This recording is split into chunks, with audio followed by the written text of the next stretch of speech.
যেসব মানুষকে হজে না যাওয়ার অনুরোধ জানাল সৌদি আরব, বিস্তারিত জানতে ভিডিওটির শেষ পর্যন্ত দেখুন। ২০২৫ সালে যারা পবিত্র হজ পালনের পরিকল্পনা করছেন তাদের জন্য নতুন নির্দেশনা দিয়েছে সৌদি আরব। এতে তারা কিছু শ্রেণীভুক্ত মানুষকে হজে না যাওয়ার অনুরোধ করেছে, দেশটির স্বাস্থ্য মন্ত্রণালয় বলেছে। যেসব মানুষের বয়স ৬৫ বছর বা তারও বেশি, কঠিন রোগে আক্রান্ত, যেমন হার্ট, কিডনি, শ্বাসপ্রশ্বাসজনিত সমস্যা, ডায়াবেটিস, রোগ প্রতিরোধ ক্ষমতা কম, ক্যান্সার, খুবই অসুস্থ, গর্ভবতী এবং ১২ বছরের কম বয়সী শিশু তাদের এই বছর হজ ও ওমরাহ পালনের পরিকল্পনা বাদ দেওয়া উচিত, দেশটি বলেছে। যারা স্বাস্থ্যগত এবং শারীরিকভাবে সুস্থ আছেন শুধুমাত্র তারা যেন হজে আসেন। কারণ আগামী বছরও হজ হবে গ্রীষ্মকালের প্রখর রোদ ও গরমের মধ্যে। যেহেতু হজ পালনে প্রায় ১৫ কিলোমিটার পথ হাঁটতে হবে, তাই সেই ধরনের শারীরিক সক্ষমতা থাকতে হবে বলে জানিয়েছে স্বাস্থ্য মন্ত্রণালয়।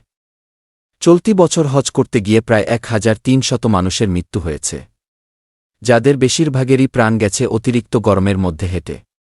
এবছর যখন হজ অনুষ্ঠিত হয় তখন সৌদিতে অস্বাভাবিক রকম তাপমাত্রা ছিল।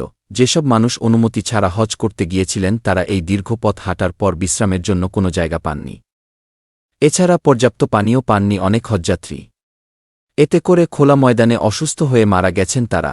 পরিস্থিতি এমনও হয়েছিল মৃত মানুষের মরদেহ রাস্তায় পড়েছিল, কিন্তু চাপের কারণে অ্যাম্বুলেন্স বা স্বাস্থ্যকর্মীরা দীর্ঘ সময় পর্যন্ত সেগুলো নিতে পারেননি।